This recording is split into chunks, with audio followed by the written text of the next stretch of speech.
Fale comigo aí, galera. Estamos aqui com um convidado mais um especial para vocês. A gente vai falar bastante sobre vendas, tecnologia, num segmento que eu acredito que seja bem desafiador, então vai ser um papo bem legal. Como é que a gente vende segurança? Será que o Brasil ajuda na venda de segurança? Acredito que sim. Mas estou aqui com o Renan, que topou vir aqui. Muito obrigado, meu querido. Obrigado eu. Obrigado aí pela oportunidade. Essa eu gostei, muito boa. Cara, muito obrigado mesmo. Acho que a gente tem, só para a galera entender, a gente vai dividir o nosso papo em basicamente 4 módulos, né? Então, só para a gente guiar um pouco o nosso papo, mas vamos tentar bater um papo bem fluido aqui. Vamos falar um pouco da sua jornada, conhecer, depois a gente vai falar sobre estratégias comerciais, tecnologia, cultura e, por último, algo bem aplicável para esse povo que está assistindo nós, está perdendo esse tempo ou está ganhando. Acredito que esteja ganhando. Sempre ganha, né? Bom demais. Bom, para começar, acho que nada melhor que, cara, conta um pouquinho sobre você, sua trajetória, que tem uma trajetória incrível. Eu acho que muita galera se espelha também. Então, quem é Renan? De onde começou? Aonde está? E o que a empresa atual que você representa faz para a gente começar a bater o papo? Boa. Efraim, meu nome é Renan Garcia, eu sou casado, pai de uma menina, casado há 10 anos e nascido numa família de vendedores. Meus bisavós eram vendedores de tecidos, meus avós trabalharam com confecção, meu pai vendedor de carro, minha mãe vendedora também de confecção, e nasci dentro do dia a dia de vender. Então era muito comum dentro de casa a gente escutar o papo, vou visitar cliente, tenho que vender, respeito pelos clientes. E eu comecei minha trajetória com 14 para 15 anos, trabalhando numa loja de sapato num shopping. Foi um momento final do segundo para o terceiro colegial, e aí precisando de dinheiro no final do ano. E me Gastar com lan arrumaram. house, não? Não, era pra festa mesmo, viajar. E aí tive uma oportunidade que eu falo que foi o maior desafio até então da minha vida. Trabalhei durante 3 meses numa loja de sapato. Foi desafiador de entender o público, desafiador de entender a necessidade, né, da disciplina, da rotina, de ir.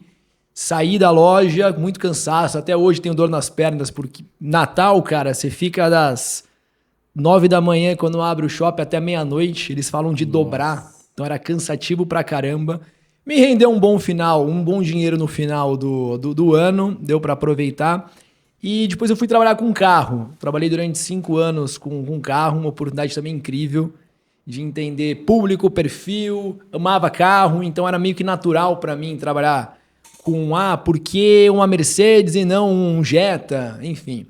E aí eu tive a oportunidade de entrar na 3S. A 3S é uma empresa de tecnologia voltado para soluções de rastreamento. É uma empresa de 20 anos já, na qual eu tô lá há 12 anos. E eu entrei como uma espécie de um trainee. Eu passei por cobrança, por central de monitoramento, aquela fase de, cara, será que vendas é o que eu quero fazer de fato na minha vida? É uma escolha que geralmente não é tradicional. Agora que tem muita gente popularizando e tal, tá mudando um pouco a visão de vendas, né? Mas acredito, bom, da minha parte, por exemplo, também gosto de mais vendas, mas antigamente não era uma profissão que a galera falava, não, quero ser vendedor ou algo assim do tipo, né? Infelizmente. Apesar de ser incrível as pessoas que eu conheço que decidiram ser. E tá mudando, assim, eu me lembro no meu segundo pro terceiro colegial, me perguntavam o que você queria fazer? E eu falava, putz, quero ser advogado, quero ser administrador, quero administrar alguma coisa e tal.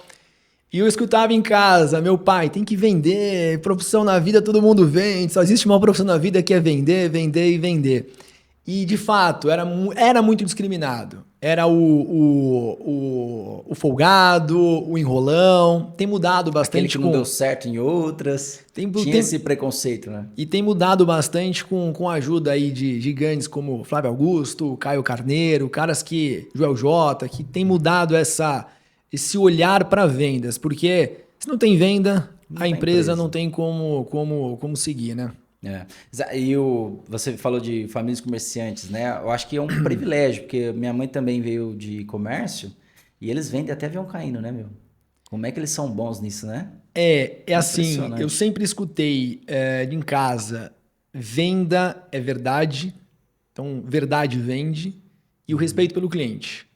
E tá na corrente sanguínea isso. Uhum. Então, quem vende de tudo. Obviamente que a gente vai abordar mais uns outros assuntos mais para frente, mas é o conhecimento, é a capacidade de entendimento do cliente, fazer as perguntas certas e vender verdade, não enrolar. Porque se enrola, você vende uma vez única e o cliente nunca mais volta. Vender sempre, na verdade, né? Eu acho que o conceito a venda nunca vai parar ali, né? Esse é o maior ponto. Cara, legal. E depois que você entrou na 3S, aí você subiu os cargos, hoje você faz o que lá? Demorei... Vou adivinhar. Trabalha com vendas. Vendas. Sou vendedor com orgulho. Bom, eu não queria ser o seu lead não, cara, porque possivelmente eu ia comprar um rastreamento que talvez eu não precise agora. Mas, beleza. Cara, eu passei por diversas áreas até me achar em vendas. Brincadeira.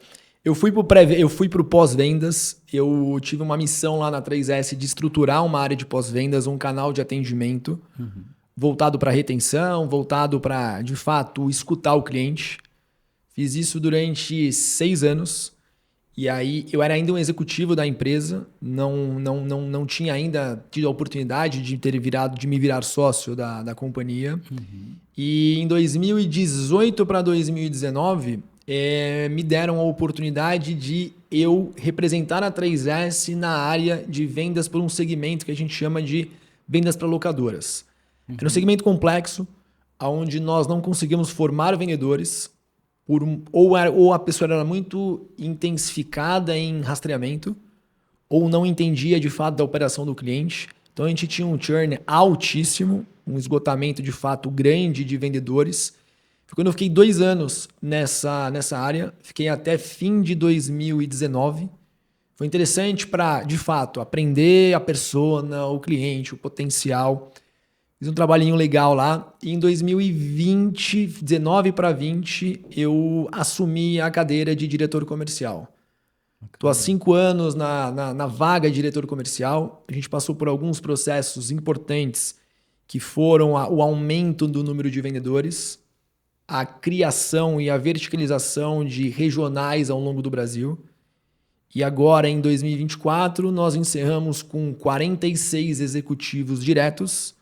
São 7 regionais espalhados em todo o Brasil, com cada regional um gerente, um pós-vendas e alguns vendedores, de fato, para atuar no tete-a-tete com o cliente. Que legal, cara. Bacana demais. Se me permite, né? Qual que é a principal atribuição de um diretor de vendas? Quando fala diretor de vendas, qual é a responsabilidade que ele tem que ter ou qual que é o foco que ele tem que ter na sua visão? Cara, pergunta muito boa, porque quando a gente fala de qualquer estratégia, a gente tem que pensar a longo prazo, né? E um diretor de vendas tem 22 dias dentro do mês para entregar o resultado. Então é muito engraçado. Não, mas você tem que pensar a longo prazo, mas pensa a longo prazo. Mas no 4º dia no útil dentro do mês, se você não tiver dentro do teu objetivo como meta, como budget, já tem uma luz vermelha tocando, e alguém te cobrando faturamento. O principal desafio são pessoas, tá? Pessoas é o principal desafio, acho que na vida de qualquer executivo, tá? É você saber como lidar com as pessoas e como extrair o melhor das pessoas. E não é uma receitinha de bolo, porque você tem pessoas que lidam melhor com pressão, tem outras pessoas que lidam muito melhor com engajamento, com pertencimento. E você tem que aplicar o que essa pessoa faz de melhor nesse exato momento. E estruturar. Eu acho que assim, a verdade sempre vence. Tá? É jogar na bola, jogar sempre aberto com os objetivos. Tem que estar muito claro para o time comercial como um todo. Os objetivos no início do mês, no início do ano, faseados pelos meses. E todo dia, quanto vendeu, quanto falta para vender. Qual é a meta, quanto falta para atingir a meta. Qual é a meta, quanto falta para atingir a meta. Aquele famoso tocar o bumbo. A buzina, né? Você tá dormindo, você acorda no meio da noite e fala, quanto vai a tua meta? Meu Deus do céu, tô dormindo. Bom demais. Só pra gente fechar o bloco da jornada, que foi muito interessante, teve algum momento que você falou assim, nossa, hoje, a hora que eu olho pra trás, virou a chave. Que momento que você coloca na sua vida que você fala, não, esse momento eu acho que virou a minha chave? Cara, aqui é onde eu vou Cara, arrebentar. tem um momento, tem vários, né? Mas um momento assim, na trajetória como diretor comercial. Eu assumo em 1º de janeiro de 2020. Venho com uma garra, com uma vontade, uma determinação muito grande de fazer um trabalho diferente, construir um trabalho de fato, pensando a longo prazo, colocando as minhas verdades em cima do negócio. E 2 meses e meio entra pandemia. E aí, pau, aquela parada no mercado. Como é que você rastreia pessoas dentro E de casa? exato, como se rastreia cargas, como se rastreia caminhões, se não tem cargas, se não tem entregas para fazer.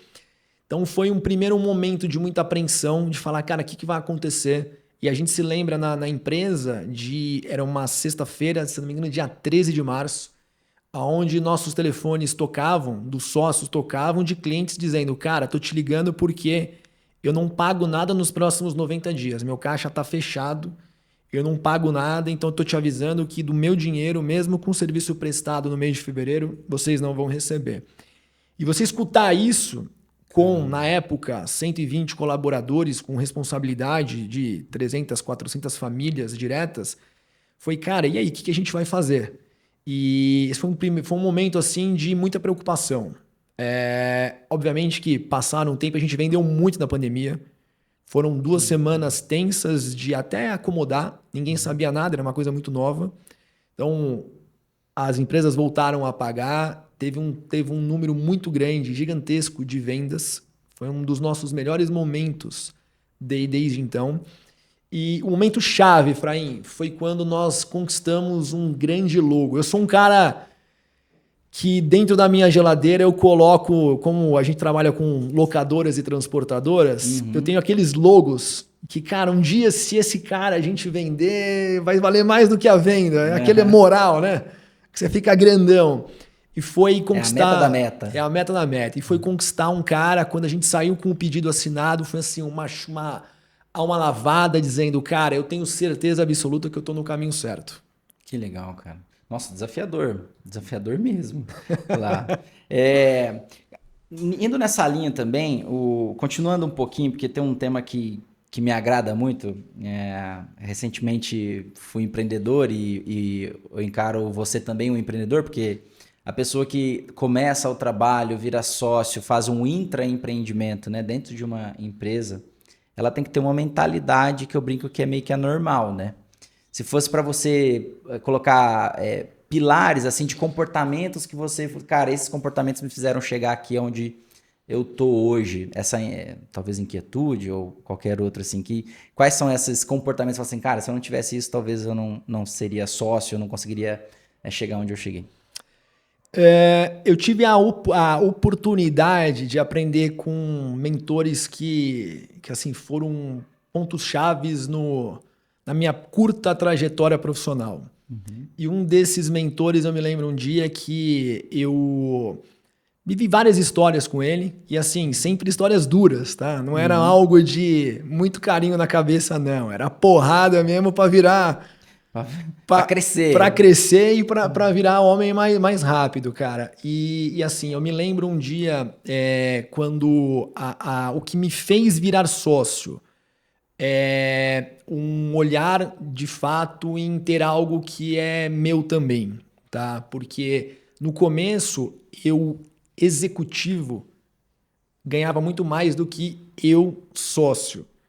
E foi uma mudança de paradigma muito grande para mim, porque moleque, 26 anos, com um passado, uma história interessante assim de vida, de cara, ter que trabalhar cedo, de ter que virar homem cedo, com responsabilidades antes do prazo, tá? E quando eu peguei e falei, cara, peraí, mas qual que é o meu objetivo de vida? Puta, eu tô atrás do dinheiro. Cara, não tô atrás do dinheiro. Eu tô atrás de uma perenidade, de construir alguma coisa legal em que o dinheiro é uma consequência, não de fato o principal objetivo. Que parece, eu escutei muito disso em diversos mentores e parece muito alto um assunto desse, sabe? E a minha grande mudança de chave foi no terceiro mês, quando eu executivo ganhava mais do que eu sócio ganhava. Eu cheguei para esse meu grande mentor e falei, cara, mas me conta uma coisa, e final do ano, o 13º vem? E aí ele, fecha a porta, por favor. Senta aí. Colocou uma garrafa de água na minha frente e falou, você precisa escolher entre o sindicato dos donos e o sindicato dos empregados. Nada contra um ou contra o outro. Mas o que você vai ter no sindicato dos empregados, você não vai ter no sindicato dos donos, e vice-versa. E o que você precisa entender dentro de você é o que faz mais sentido na sua vida. Não existe 13º para sócio. Não existe vale alimentação para sócio. Sócio busca o objetivo da empresa, consequentemente, o objetivo próprio dele. Foi um murro na cabeça, porque a gente tá, moleque, novamente falo, pensando no micro, putz, mais um 13º vai me ajudar a pagar a prestação disso e daquilo, mas é como você se porta com essas situações. Foi uma grande mudança para mim. Cara, eu acho bem legal esses depoimentos, porque às vezes a gente fica, as pessoas ficam, não sabe para onde vai, né? Tem o sonho, não sei quem fala, mas a pior algema para um empreendedor ou intraempreendedor é o salário. É a algema de ouro que eles chamam, né? Porque de fato, o dinheiro é importante. Quando eu era executivo também, eu ganhava, obviamente, mais do que agora, mas o ponto que eu acho principal para a galera ter em mente é, depois de um certo ponto, não é mais dinheiro. Obviamente a gente tem aquela pirâmide de Maslow, né? Tem as necessidades básicas. Então você não vai...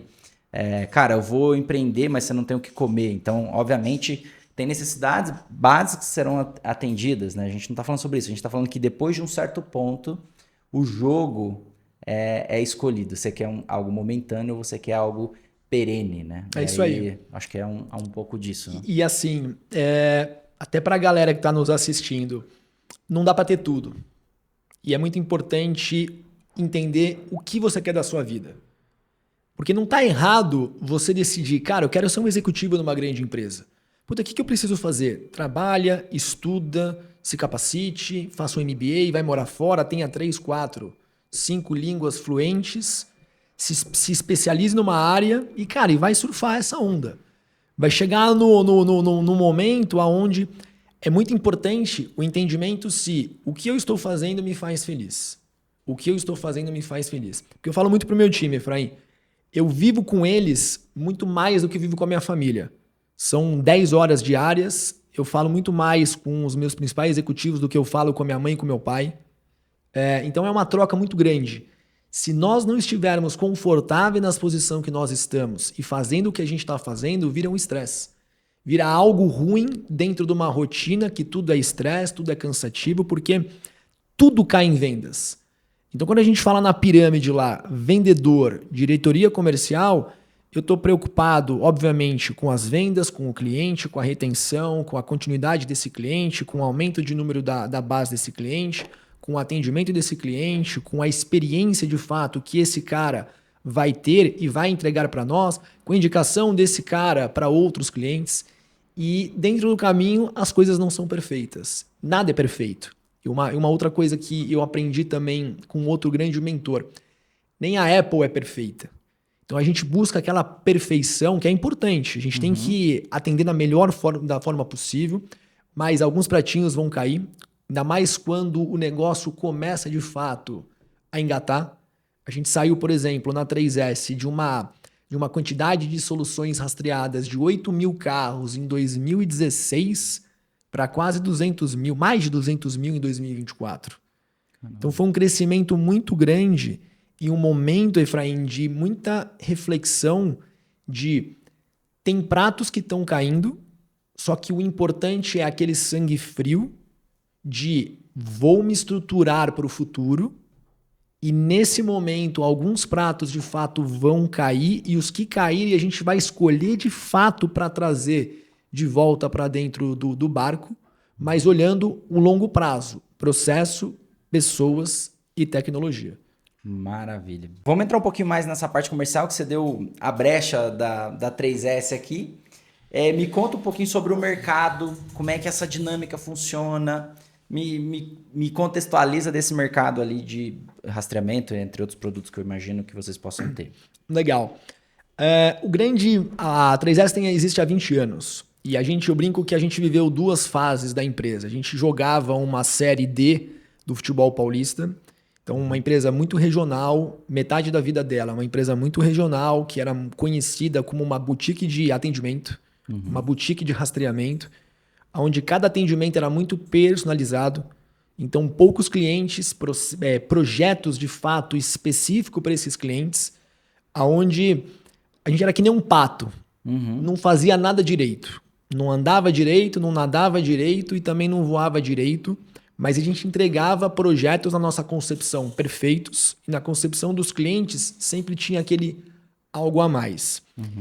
E a outra metade da companhia foi, nós criamos e patenteamos uma solução chamada Imobilizador. Esse produto foi revolucionário no mercado.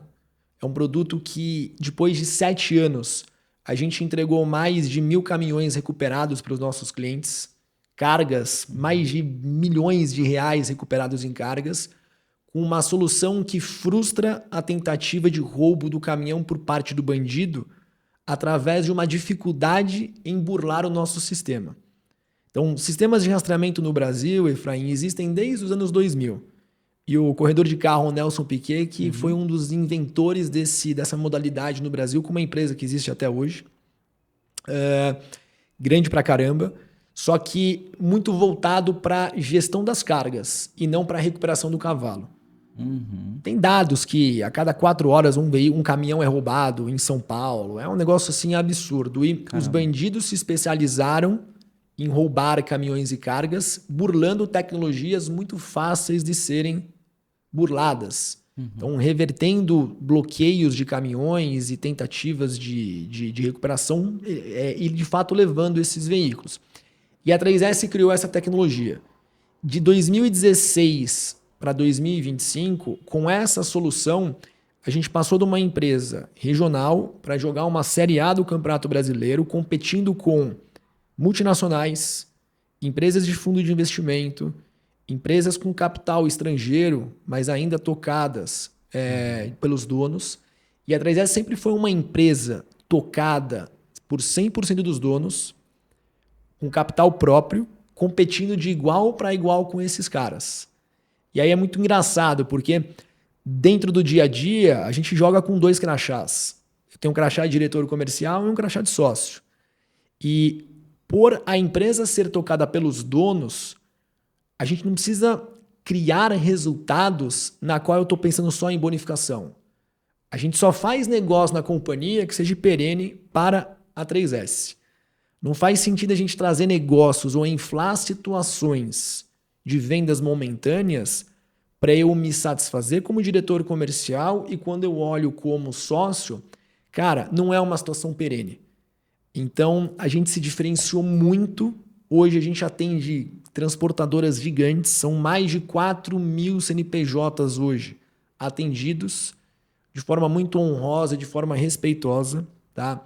Com um atendimento ainda humano, e o Brasil é grande pra caramba, então quando a gente fala das nossas linhas de produtos, eu falo de produtos de combate, de recuperação, eu falo de produtos inovadores na parte também de recuperação, eu falo de soluções em que eu dou uma telemetria completa nas carretas, nos implementos, câmeras, tecnologia baseados em telemetrias com dados reais de consumo de combustível, de tempo ocioso, para o meu cliente economizar dinheiro e melhorar a operação dele. E a gente também atende um mercado muito grande de locadoras, que aí é um outro segmento, um outro tipo de vendedor trabalhando, que é evitar fraudes por parte de estelionatários ou bandidos nas locadoras hoje, que atende desde rent-a-car, passando por terceirização de frotas ou até mesmo motoristas de aplicativo. Show. Você falou que, então, o público de vocês é majoritariamente empresas de locação e transportadoras, é isso? Isso. Tamanho. Tem algum tamanho pra galera? Vai que tem alguém assistindo, talvez queira conhecer um pouco mais. Boa. É assim, a gente atende desde transportador, desde agregados com 1, 2 caminhões, tá? Até transportadoras hoje com mais de 5 mil ativos na frota. Se eu for olhar pro meu mercado, hoje são mais de 100 mil transportadoras. Brasil ainda 70% do modal de transporte ainda é terrestre. E vai demorar muito para mudar isso. Porque quando você olha Europa, você fala muito em cabotagem, em navios, você fala muito em ferrovias, né? Linha ferroviária. Mas no Brasil, 70% o modal é transporte. E se a gente lembrar um pouquinho, há alguns anos, aquela crise do caminhoneiro, que a gente não tinha gasolina para abastecer, água para comprar, então é muito importante. Então, eu atendo hoje desde o pequeno até o grande, com soluções que vão de encontro para ele em redução de consumos, dinheiro na veia no bolso dele, até proteção do patrimônio dele, que um seguro hoje custa muito caro. Bom, legal demais. Agora, falando mais sobre planejamento estratégico, que é algo que talvez a galera tá nesse momento, vai começar esse momento, né? Como é que você quebra esse planejamento? Como é que você monta essa estrutura para que no ano que vem vocês comecem a ter essa divisão e até conseguir fazer a conta por dia? Como é que funciona? Primeiro de tudo, é importante ter um budget. Sem um budget, você é que nem um marinheiro que você não sabe aonde for. Tem uma historinha que eu gosto de contar muito, que é da Alice do País das Maravilhas. Que é, se você não sabe para onde você quer ir, qualquer caminho te leva aonde você quer ir. Então tem um budget. Defina claramente, cara, eu quero chegar no final do ano com X mil clientes, Y mil soluções. Eu sou de consultoria, eu quero atingir 6 clientes grandes dentro do ano, eu sou de transporte, eu quero conquistar mais 4 clientes dentro de um trimestre. Tem um budget, tá? E eu acredito uma outra coisa que é tudo tem um início, meio e um fim. Quando você trabalha com vendas é a mesma coisa. Você cria uma estratégia no começo que fala, cara, vou criar lá uma estratégia de vendas porta a porta com base no relacionamento, na prospecção dos vendedores ao longo do tempo no Brasil. Então eu tenho lá contratação, eu tenho especialização, muito treinamento a todo momento, com o time. Se a gente olha para um mercado do esporte, uma coisa que eu, cara, gosto muito. Um jogador de futebol treina todo dia. O cara treina pênalti todo dia. E por que um vendedor não pode ser treinado também todo dia? E vendas não é blá, blá, blá. Vendas é técnica. É você ter conhecimento, saber escutar mais, fazer as perguntas-chaves e conseguir colocar dentro das perguntas-chaves as objeções e as soluções. Mas voltando mais para o planejamento estratégico. Procure canais diversificados de vendas. Tá? Dentro do teu negócio. Faz sentido eu ter uma loja no e-commerce? Faz sentido eu ter uma loja no Mercado Livre? Faz sentido eu ter representantes ou eu ter parceiros que trabalhem o meu produto? Cara, faz. Além disso, eu vou ter uma força interna ou eu vou usar a minha força interna aliado a parceiros e aliados a um e-commerce, tá? E dentro desses canais de vendas que você criar, defina o peso e defina a estratégia para você controlar o teu orçamento, o teu budget e você controlar se o que você está fazendo está indo de encontro de fato ao que você quer. E eu falo muito assim na 3S, Efraim, que nós somos uma lanchinha, tá? A empresa se estruturou, a empresa hoje tem mais de 300 colaboradores diretos, uma responsabilidade grande por trás de cada venda que a gente faz. E eu sempre falo assim, eu quero continuar sendo uma empresa pequena, porque empresa pequena tem problemas pequenos são fáceis de resolver. E problemas pequenos eu consigo resolver rápido. Então, testei um novo canal de vendas. Cara, vou para o e-commerce. Criei a loja, peguei lá o parceiro, o XPTO, subi, não deu certo. Cara, muda. Não espera final do ano para mudar. Tenta. Não conseguir assim? Vai lá. Porque não existe uma mágica, não existe uma receita do bolo que eu vou aplicar na tua operação e vai acontecer. Eu acredito em uma coisa chamada disciplina. você tem que ter muita disciplina para vender, muita resiliência para vender. Uma dúvida, né? Novos canais têm meta? Tudo tem meta, tudo tem que ter Como é meta. que você define um meta de um novo canal? Você não conhece? A gente define assim, vou falar do meu negócio, tá? Hoje, basicamente 90% das minhas vendas estão em vendedores de rua. Quero criar um departamento de vendas interno. Eu entendo a minha métrica de vendas, para quantas propostas, para quantas visitas eu tenho que fazer, para quantas propostas eu tenho que gerar para fazer um negócio. E aí a gente aplica essa métrica no time interno. Então, é o mesmo mercado? É o mesmo mercado. São as mesmas soluções? São as mesmas soluções.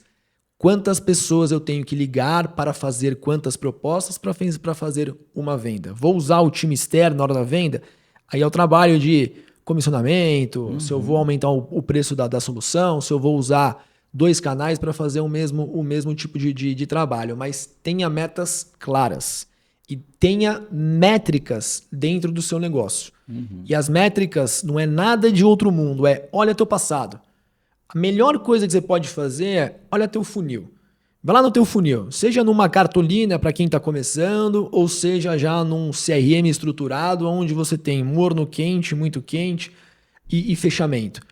Quantos negócios você precisa criar para emitir uma proposta e fazer uma venda? Faça essa métrica em cima da quantidade de ligações que seu time tem que fazer, crie um ramp-up. No começo, daqui a 3 meses, meu objetivo é aprender o canal. Então eu vou aprender as objeções, eu vou aprender as dúvidas, eu vou treinar as pessoas, treinando as pessoas. Em 3 meses eu começo a performar. Cria uma meta factível, tá? Depois, atingiu essa meta factível, cria uma meta agressiva e puxa a corda. Eu sou o cara de meta agressiva. Meta agressiva te puxa para um outro departamento em termos de resultado, tá? Vendedor tem que ganhar dinheiro? Muito. Executivo meu que trabalha comigo, eu quero muito bem remunerado. Se tem uma coisa que eu gosto, executivo meu, e eu falo pro meu time, quem estiver assistindo aí, tem muito executivo meu que troca de carro e fica envergonhado de falar para mim. Não, porque esse carro aqui é alugado, cara. Oportunidade. Eu quero que vendedor meu ganhe dinheiro. Porque uma vez, Efraim, eu trabalhava numa loja de carro e eu aprendi muito, cara, com um mau líder que eu tive. Mas muito. O que não fazer. O que não fazer. É copiar o que não fazer. Então, eu tive um líder, ele era meu gerente na loja de carro, onde eu vendi um carro bom. No final do mês, eu ganhei uma comissão importante para mim. Ele pegou um cheque, deu na minha mão. E na época era cheque. Na hora que eu fui pegar o cheque, ele puxou na minha mão. Ele falou, eu perdi e você ganhou. Então, isso marcou para mim. De, cara, o que não fazer com um vendedor para você desmotivar ele? Copia o que esse cara fazia. Pronto. O que eu perdi é complicado. Cara, agora trazendo um pouco pro nosso mundo, né? A Fale, ela faz bastante coisa com inteligência artificial, inclusive tem como criar funil de vendas no WhatsApp com a nossa plataforma também. Fica aí para a dica.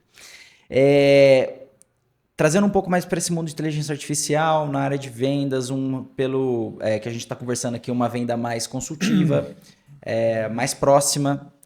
Como é que você está encarando a inteligência artificial nessa nova roupagem, assim, no seu plano estratégico que será desenhado, que também possivelmente você já deve estar testando ou implantando algo?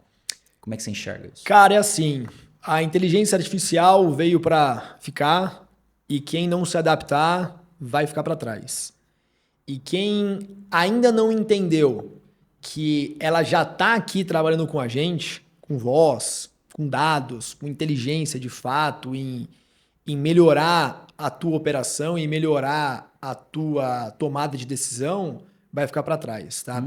O que eu estou estudando bastante de colocar na companhia, a gente olhar forecast preditivo através de inteligência artificial e a gente fazer um trabalho em cima do meu passado em geração de leads.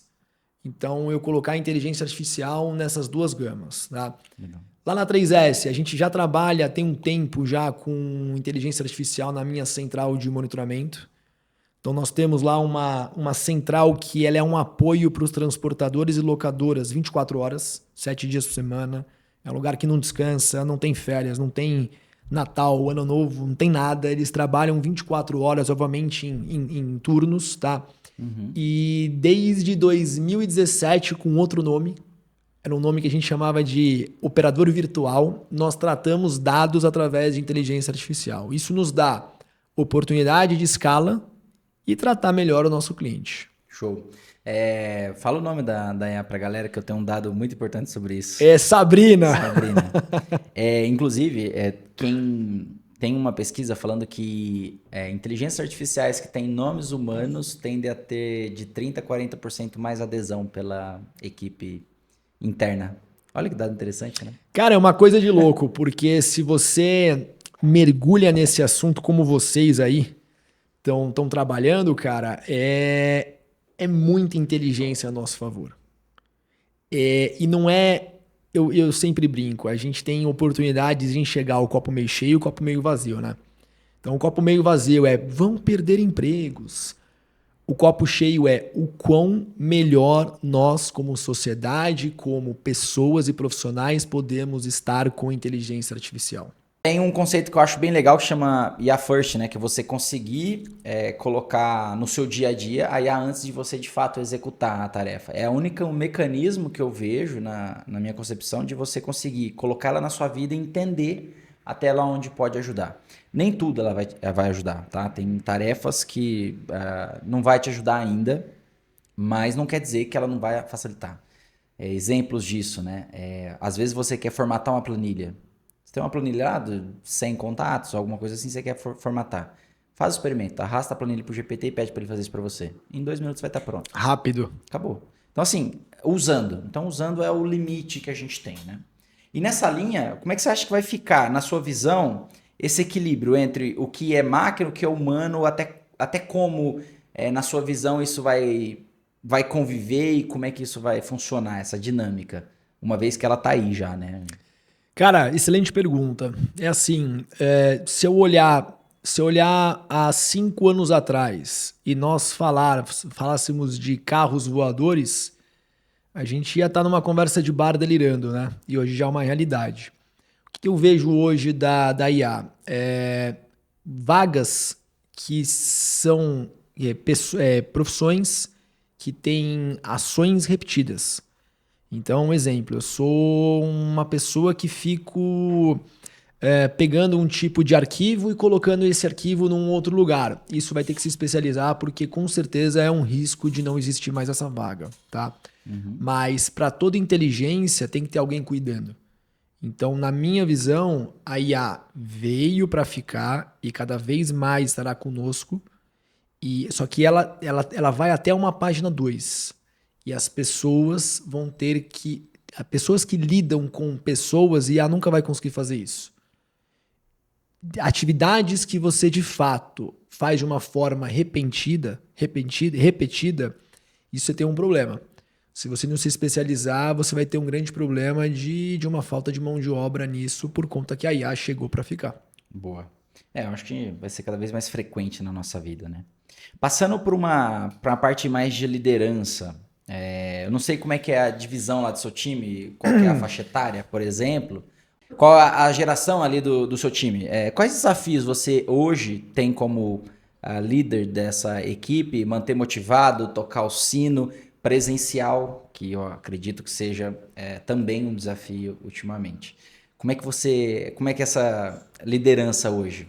São quase 50 executivos ao total, de idades desde um segundo emprego, uma pessoa de 23 ou 24 anos, até a minha grande maioria que são pessoas mais maduras, tá?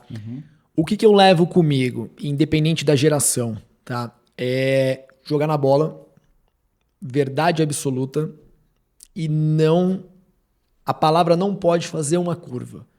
Então, com todos os do time, eles têm a certeza absoluta que eles têm um objetivo para entregar, que esse objetivo, se for transformado em vendas, eles vão ter um resultado financeiro. E eu deixo eles muito tranquilos que esse resultado financeiro ele não precisará negociar comigo. Isso é com todos, tá? Meu modelo de gestão com todos eles, tá? É na mais alta, pura verdade absoluta. Para mim, eu aprendi uma coisa quando eu trabalhava com carro, que é uma conversa ruim, ela só fica ruim se você demorar para ter esse tipo de conversa. Então, todo tipo de conversa ruim, trata na hora, rápido, para não criar monstros e você sempre estar alinhado com os objetivos principais, que é da companhia, e segundo, os objetivos das pessoas. E nunca colocar essa ordem, alterar essa ordem. Nunca colocar os objetivos das pessoas ao invés do objetivo da empresa, porque existe um bem maior, que é o CNPJ. Tirando todo o romantismo de lado, nós estamos lá para gerar um resultado para o CNPJ, para os acionistas que investiram um capital, que querem esse retorno do investimento alocado aí nos anos. Seja claro com o time, defina as metas, tá? E óbvio assim, eu me dou muito bem, apesar da minha pouca idade, eu tenho 37 anos, eu me dou muito bem com pessoas mais maduras. Tá? Caras que têm dificuldade, por exemplo, que está muito longe ainda a inteligência artificial para esse tipo de pessoa. Muito longe. Inteligência artificial para alguns dos meus vendedores que trabalham comigo há 3, 4 anos ainda é um assunto para os próximos 10 anos. Não está no dia a dia dele. O cara tem uma dificuldade de emitir uma proposta. Mas esse é um cara que tem muita disciplina. Esse é um cara que acorda cedo, ele sabe qual vai ser a rotina de trabalho dele, ele sabe dos desafios que ele vai receber 12 nãos para um sim, e dos 11 nãos, a inteligência emocional dele tem que estar alinhado a vou me frustrar, como que eu vou tratar essa frustração em busca do sim. Porque vida de vendas é isso, é você escutar 50 nãos para um sim. E falar é fácil, agora você sair de casa, escovar o dente, fazer a barba, colocar a música no carro, cantar, vou vencer, chegou no cliente felizão, vai lá, escuta um Queen no cliente, né? E chega lá e o cara fala, não, cara, não quero, tá caro, não entendi. Aí você fala, beleza, tirei as objeções, o cara não tem interesse, vamos pro próximo, vamos pro terceiro, vamos pro quarto. Disciplina e resiliência é construído, mas você precisa ter isso dentro de você, senão você tá na pessoa errada, senão você tá na profissão errada. E como é que você, entrando nessa linha, cultura é um negócio difícil de medir, de implantar e etc. Tem algum comportamento que você queria que o seu time tivesse, que você teve que implantar? Se sim, como você fez isso? Bastante, Efraim. É assim, cultura, e tá hoje meio que na moda. Você abre o Instagram e aí você vê, mas aqui a cultura é de vendas, mas aqui a cultura é de atendimento ao cliente. Cultura se constrói no dia a dia com as suas ações. Hoje, quando a gente olha para a 3S, eu demorei 5 anos para ter uma cultura de vendas onde todos os executivos eles se sentem pertencentes da organização. Porque eu tenho um executivo que trabalha em Vilhena, por exemplo, em Rondônia. Como que eu mantenho esse cara ativo com o que eu estou fazendo dentro da empresa? Esse cara vive uma realidade muito diferente da minha. Esse cara acorda e ele não sabe o que a 3S está fazendo. Na verdade, ele desconhece as melhorias que nós estamos aplicando. Então esse é um cara que a todo momento ele tem que se sentir pertencente. E aí assim, primeiro, ele tem, eu falo para todo executivo que eu contrato, tem 2 coisas que eu não consigo fazer por um executivo. Mudança de caráter e vontade em vencer. Eu não consigo fazer isso por ninguém. O restante é treinável. E aí quando a gente fala de cultura, eu falo muito assim, cara, eu gosto de cinza, o fulano gosta de verde. Isso é um impeditivo para a gente se dar bem? Não, não é impeditivo. Então, isso não é impeditivo. Agora, eu gosto de japonês e ele gosta de comida japonesa e a pessoa gosta de comida italiana e eu odeio comida italiana. Então, a gente tem um problema. E esse problema, ele muitas vezes é evitado, cara, numa contratação, num relacionamento, na hora de contratar. Porque tem pessoas que se sentem bem em determinadas empresas e tem pessoas que não se sentem bem dentro da sua cultura. Não tem nada contra isso. É como você se sente bem dentro de uma empresa que tem essas visões, missões e valores. Faz sentido para você?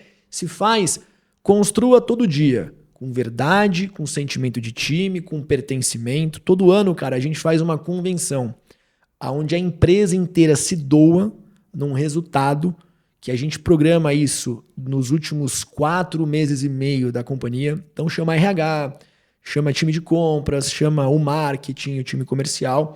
A gente traz os nossos 50 executivos para dentro da 3S, 3 dias de imersão muito rica, onde é cansativo pra caramba, é muito conteúdo, a gente sempre traz uma palestra de fora, um conteúdo para fazer um sentido no que nós estamos falando.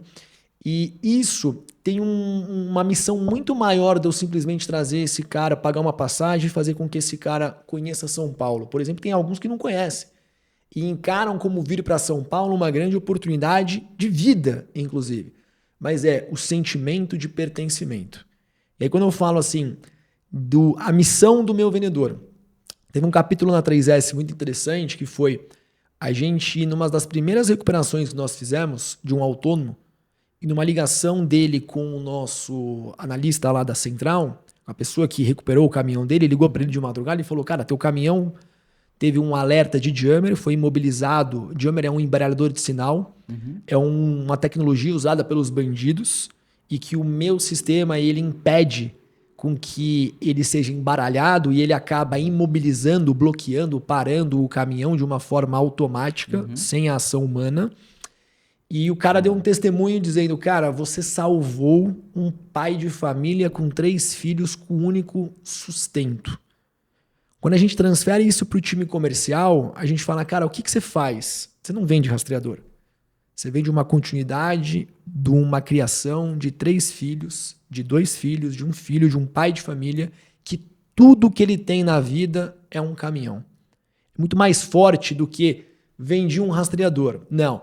Você vendeu uma solução de segurança que, inclusive, vai perpetuar, vai melhorar a oportunidade de vida dessa família. Isso é cultura. Então, como é que você vai contratar alguém? Como é que você entende a fome de vencer de uma pessoa numa contratação?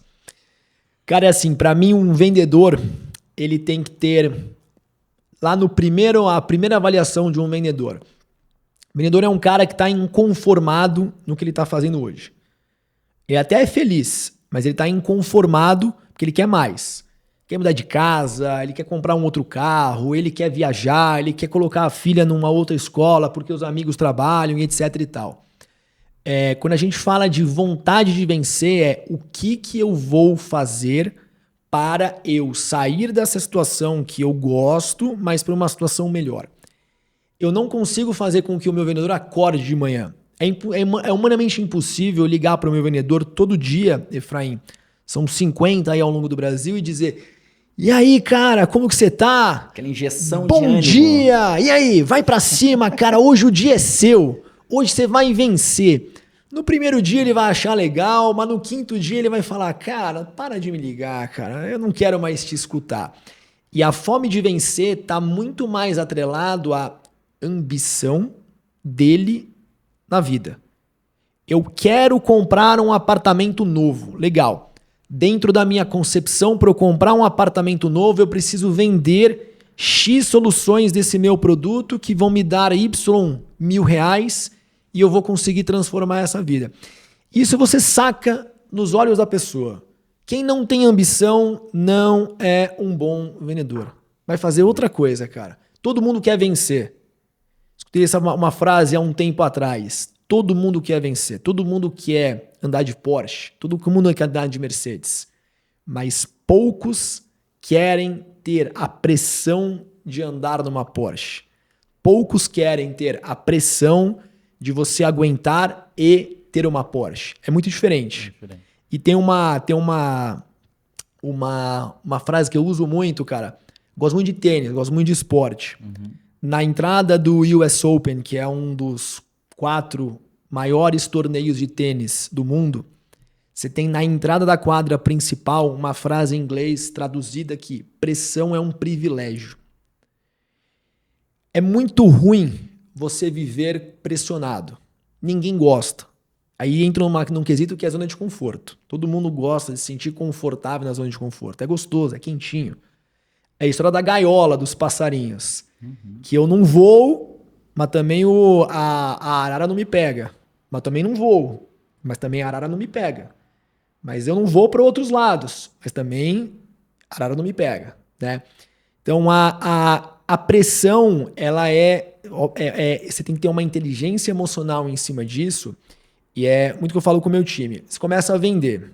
E aí você começa a entregar um resultado. É natural, cara, que a pressão vai vir para você. Porque eu tô acostumado que o Efraim vai me entregar X mil reais em vendas. Se o Efraim não me entregar X mil reais em vendas, tem alguma coisa diferente. Como você lida com isso? Você tem 2 jeitos. Paralisia, treme, ou como que eu vou trabalhar a minha mente para encarar isso como uma oportunidade diferente. Não estou falando da noite para o dia essa ação. Faço terapia há 6 anos, tá? E a terapia me ajuda muito eu encarar esse tipo de pressão, de resultado. É resultado, é resultado, é resultado. Show. Agora caminhando mais pro fim, assim, perguntar coisas mais práticas para que as pessoas possam clonar e também ser de alta performance, igual você, por exemplo. Que conselho você recebeu em algum momento da sua vida que você leva no coração e gostaria de passar para quem está assistindo que fez muito sentido para você? Cara, posso falar 3? Pode. Então tá bom. Quiser. O primeiro é: para de olhar dentro da sua carteira e olha pro o dinheiro que não tem na sua carteira. Eu ficava muito olhando para, cara, eu tenho 50 reais na minha carteira, eu não posso gastar esses 50 reais de maneira nenhuma. Cara, na sua carteira tem 50 reais. No mundo tem 1 quadrilhão de reais. Então para de olhar o que você tem e busque o que você não tem e faça acontecer o que você para você chegar aonde você quer.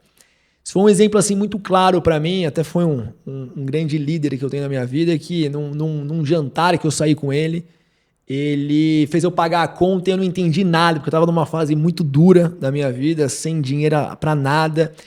E depois de alguns anos, cara, isso fez uma chave para mim naquele dia eu aprendi o real significado disso.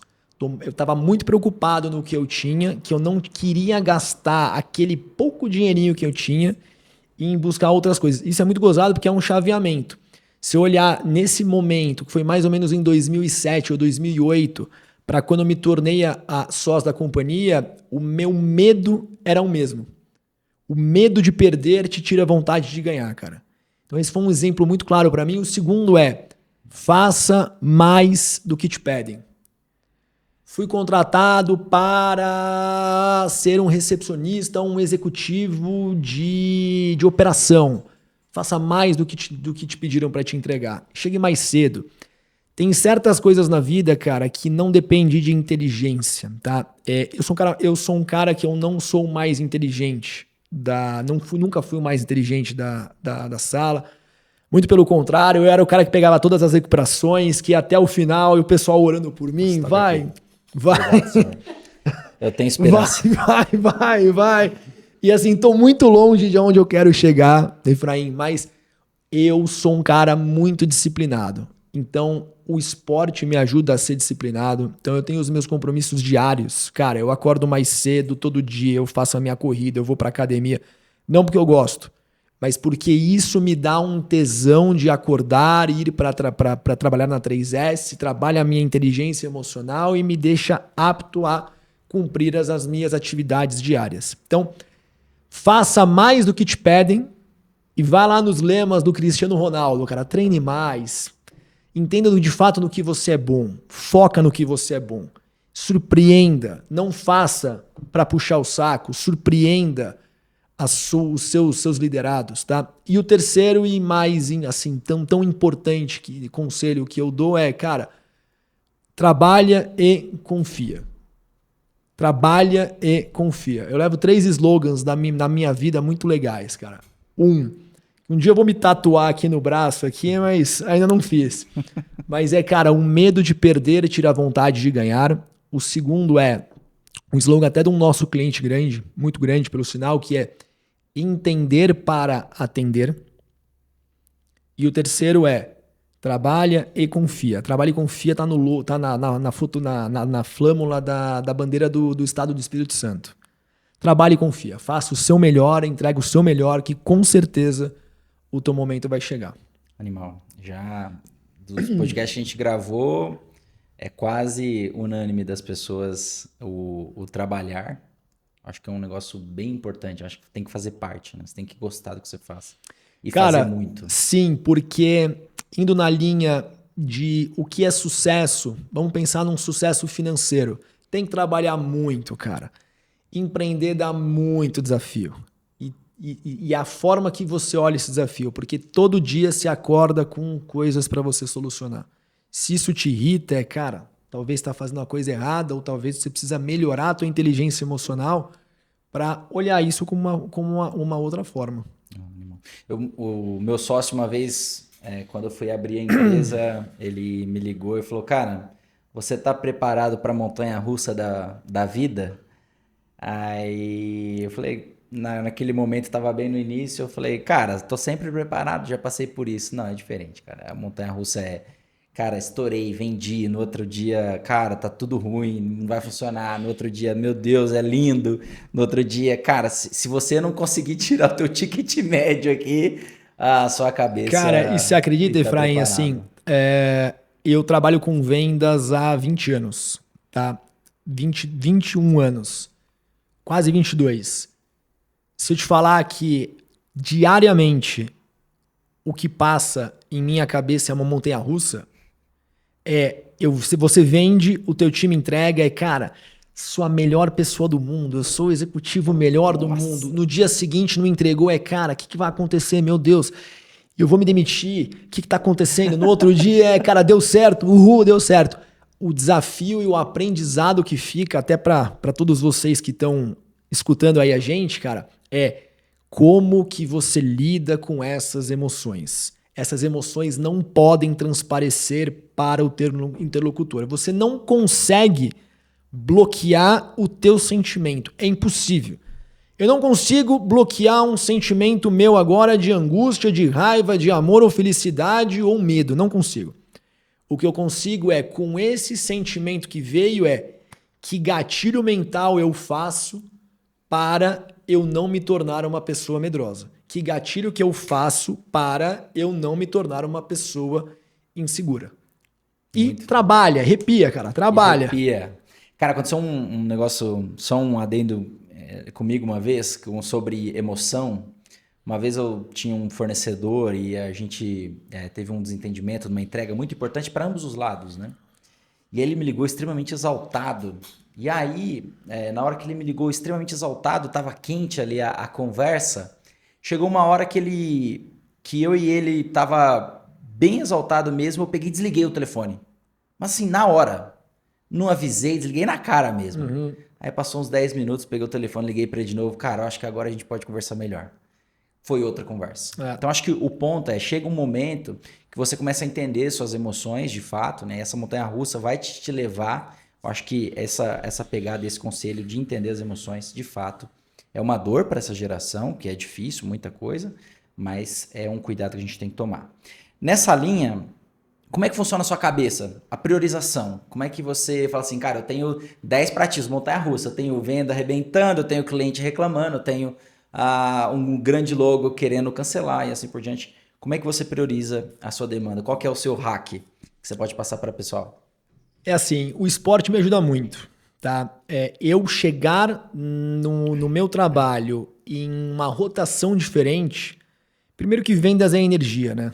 Então eu chegar no meu trabalho com uma rotação diferente me ajuda a eu priorizar a minha agenda. O que eu costumo fazer? Eu tenho um horário das 10 ao meio-dia que eu faço follow-up com o meu time. Então é ligação para todos os gerentes. E aí, cara, como que foi o dia? O que tem na rua? Consigo te ajudar com alguma coisa? O que você vai fechar hoje? Ontem, o que você tinha? O que você precisa fechar? O que você não fechou? O que você fechou? Do que você não fechou? O que eu posso te ajudar? Tá? Eu costumo fazer isso dos 10 ao meio-dia. É óbvio que você tá lá, cara, vou fazer isso. Aí te pinta uma ligação de um cliente dizendo... 5 minutinhos. Cara, você pode atender? Cara, eu tô no meio de uma reunião. Não, mas é urgente. É assim, não existe nada mais importante, Efraim, do que uma venda. Existe que é a venda bem feita.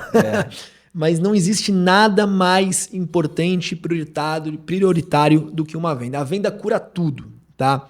Eu costumo focar nos meus desafios de um começo ao fim, por uma questão minha. Eu não consigo parar um assunto no meio do caminho. Mas é óbvio que dentro do cenário, e agora com a empresa mais robusta, a gente tem pessoas para cuidar de retenção de cliente. O pratinho de retenção, hoje é mais fácil você endereçar para um executivo que vai tratar do começo ao fim e você vai estar confortável que ele está tratando, tá? Mas priorize como? Faça uma agenda. Eu uso muito um Trello. Então, eu tenho na minha mente clara as minhas atividades de amanhã. E dentro dessas atividades eu priorizo do começo ao fim, tá? Show. E em questão do tempo, acho que envolve um pouco isso também, né? Trello, agenda. Você tem algum rito de bloquear a sua agenda para resolver aquelas demandas? Você tem algum processo desse? Eu sou muito metódico, cara. E acho que a disciplina, ela tá muito linkada a metódico. Então, na minha cabeça, assim, se eu não fizer isso, eu vou ter uma consequência. Então, eu tenho que fazer isso. O Trello, para mim, funciona muito, tá? O e-mail, infelizmente, virou uma ferramenta mas só de follow-up. Então é desesperador porque eu acordo o meu dia com 150 e-mails por dia e eu olho e falo, cara, beleza, eu vou tratar. No outro dia 150 e você vai ver de objetivamente. São 8, 3, 4 casos que você trata. Então o Trello funciona para mim e a agenda é muito importante, tá? Tudo o que eu faço está na minha agenda. Ainda você compartilha isso com a agenda com a equipe? Não. Mas eu tenho claramente os meus assuntos pessoais na agenda, profissionais e as minhas prioridades na minha agenda. E o Trello me ajuda para em que momento isso está do meu dia. Se é um assunto quente, se é um assunto frio. Porque senão é aquela máxima, tudo vira urgência. Tudo vira urgência. E a ansiedade acaba te consumindo de você querer resolver tudo ao mesmo tempo, né? Show. Você acredita em equilíbrio? Pessoal? Bastante, cara. Eu acho que tudo na vida é uma questão de equilíbrio, tá? Eu gosto muito de trabalhar, mas eu não largo as minhas atividades pessoais, físicas. Em todos os momentos você acredita? Todos os momentos, todos os momentos. Uma coisa que eu falo muito pro meu time, até é um paradigma. O pessoal do passado, cara, os mais antigos, tirar férias era uma coisa... Você xingava alguém, mas não fala que vai tirar férias. Não fala que você vai sair de férias porque ofende.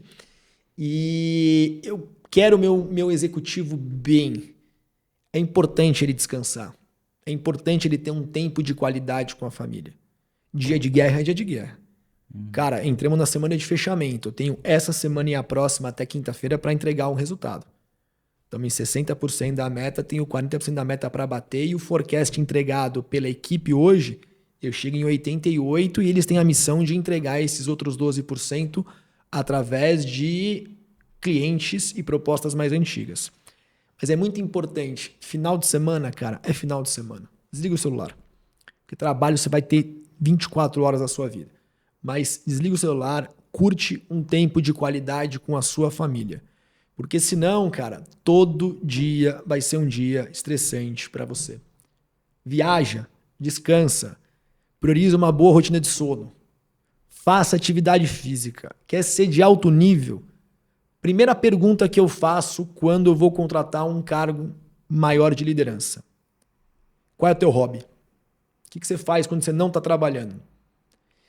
Você prioriza muito a tua família? Porra, não vejo meu pai e minha mãe há muito tempo. Cara, cultura. O que você gosta de fazer quando você não está trabalhando? Cara, você gosta de fazer algum tipo de esporte? Puta, eu gosto de correr. Correr é disciplina. Se esse cara gosta de correr, ou se esse cara gosta de fazer algum esporte, ele é disciplinado. Isso vai em ajuda pro âmbito de trabalho. Mas respondendo a sua pergunta cara, muito equilíbrio. Muito equilíbrio. Show. Bom demais. Tem algum recado que você queria deixar para a galera, para a gente encerrar aqui o nosso grande papo, que possivelmente não cobrimos aqui, ou que você gostaria de reforçar? Tenho sim. Para todos vocês que estão nos assistindo, é assim, trabalhe, confie. Todo dia, em qualquer empresa, você tem desafios, tá? Não existe vida perfeita. Não compare a sua vida com a vida de outras pessoas. Isso é uma injustiça com você, tá? Puta, olha, a vida do fulano de tal é bem melhor do que a minha porque o fulano de tal tem isso e aquilo e eu não tenho. Isso é injusto com você. Você não sabe a dor que esse cara teve ou tem para ter esse tipo de comportamento ou esse tipo de matéria financeira, enfim, como a gente está falando de negócios. Então, trabalhe, confie, seja íntegro, respeite as decisões dos seus liderados e seja curioso.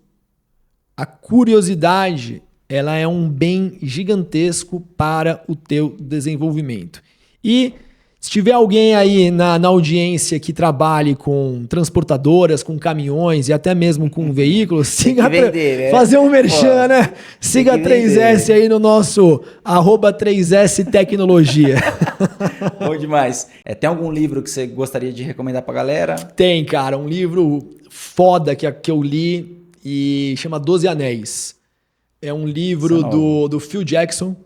É uma biografia do Phil Jackson. O Phil Jackson foi um dos maiores técnicos de basquete da história. Sim. Esse cara ganhou 12 títulos da NBA, treinou Michael Jordan e um outro, esqueci o nome, Curry, mas... talvez. Não, o Black Mamba, que faleceu infelizmente no acidente de helicóptero, cara. Kobe Bryant. Michael Jordan e Kobe Bryant. Um livro sobre disciplina e como a equipe continua ganhando depois de ter ganhado tudo. E é uma coisa muito louca. Leia o livro, porque é uma questão de pulso, de energia, que o cara fala, só um spoiler rapidinho, que em momentos em vestiário com a equipe, para todo mundo entrar na mesma sintonia, todo mundo pegava na mão do outro. Pensa você, caras milionários, bem-sucedidos, famosos, num ginásio de basquete, desliga a luz, cada um pegava na mão e todo mundo respirando no mesma frequência para entrar numa linha, e o final disso o cara foi campeão pra caramba em tudo que fez. Nossa, animal. A minha recomendação fica um livro chama Criar, que é o cara que foi o cara de produto do iPhone e do iPod. Achei fantástico. Ele fala muito sobre como criar produtos que revolucionam a forma com que as pessoas interagem. Achei animal, recomendo demais. Criar é o nome do livro. Bom, gente, espero que vocês tenham gostado. Esse é mais um episódio incrível. Muito obrigado, Renan. Foi incrível esse episódio. Vamos ter mais. Vamos lá na 3S um dia gravar lá em loco. Tá convidado, viu? Tá convidado. Boa. E se você quer falar sobre inteligência artificial, vou fazer um chavão aqui também. Não sou vendedor igual ele não, mas se você quer falar sobre inteligência artificial, automação no WhatsApp, funil de vendas, voz e assim por diante, a Fale Comigo consegue ajudar vocês, além de workshops e treinamentos sobre inteligência artificial. Então, se você não sabe nada do que está acontecendo, está mais perdido do que meu pai falava, para-brisa de cadete, que era meio torto, meio perdido. Se você está mais perdido que para-brisa de cadete, a gente consegue te ajudar. Então, acho que só conversar com a Fale que a gente está aí. Muito obrigado, beijo grande e até mais. Vai na deles que eles são bons, viu? Um abraço, obrigado, gente. Tchau.